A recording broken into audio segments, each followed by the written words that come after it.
the text here begins after Judas has left. And I think it's significant that it begins after Judas has left. Because once Judas leaves, once the betrayer leaves, it's a different room. There's no one left in this room who's going to turn against Jesus. Well, you could argue maybe Peter does in his denial.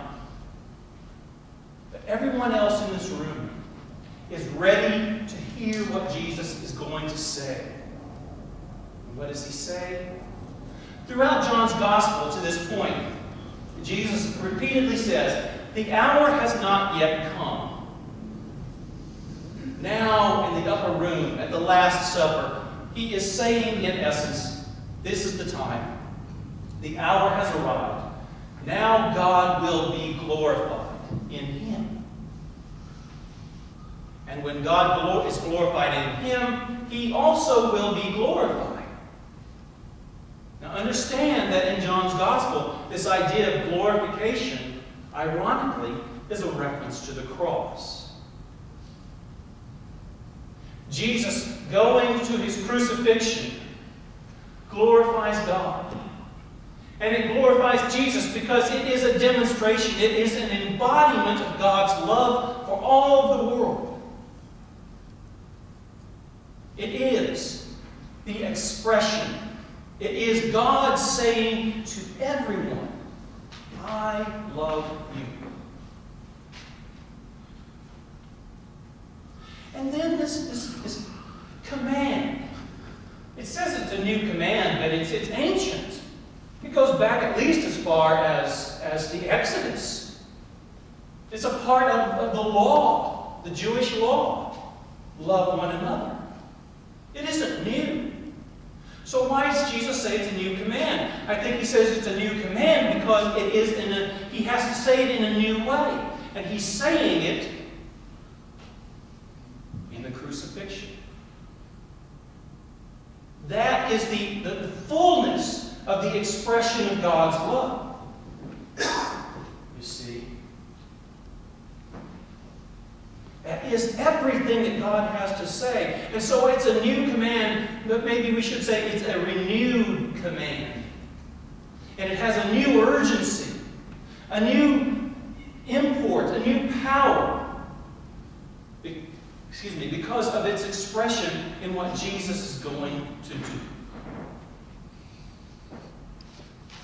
Love one another. That's the new command. The renewed command. And then he says, "As I have loved you, so you should love one another." And again, the expression of that love is Jesus' willingness to give himself for all people. And then there's this really interesting, powerful, astounding, frightening word from Jesus.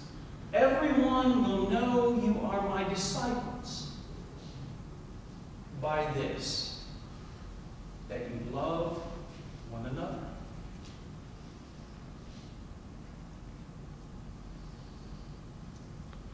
And to me, that begs the question, since Judas has just left the room, is he included? Is he included? Did Jesus go to the cross for him? I would say yes. And I wonder, did any of the disciples pick up on that? And after Judas had taken the Jewish and Roman leaders to the garden to arrest Jesus, did any of the disciples say to Judas, "I love you.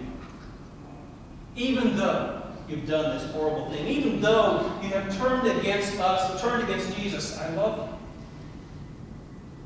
The Gospels don't tell us that they did, but there's always hope. I don't need to tell you, I'm sure, that Christians have not, to put it mildly, Christians have not always heeded this commandment. You look at Christian history, and whereas it ought to be, if we were faithful followers of this commandment to love one another, it ought to be a story of boundless, unconditional, accepting love. And what we see instead is a story of hatred and persecution and exclusive thinking and a sense of superiority and blood and death.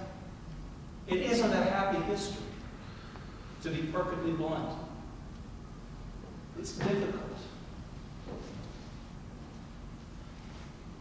And there, as we look at so-called Christendom today, it is, again, to put it mildly, a house divided, to use a phrase that Abraham Lincoln borrowed from Jesus in Matthew's Gospel. It's a house divided. We are so split in so many ways. Our denominational labels become our primary identification, not that we have love for one another. We put emphasis on issues of theology and ideology and gender and sexuality and practice, and they become the identifying marks, not that we love one another. And there are churches that put more importance on labels like liberal and conservative and traditional and progressive, rather than on the label of being lovers of all people.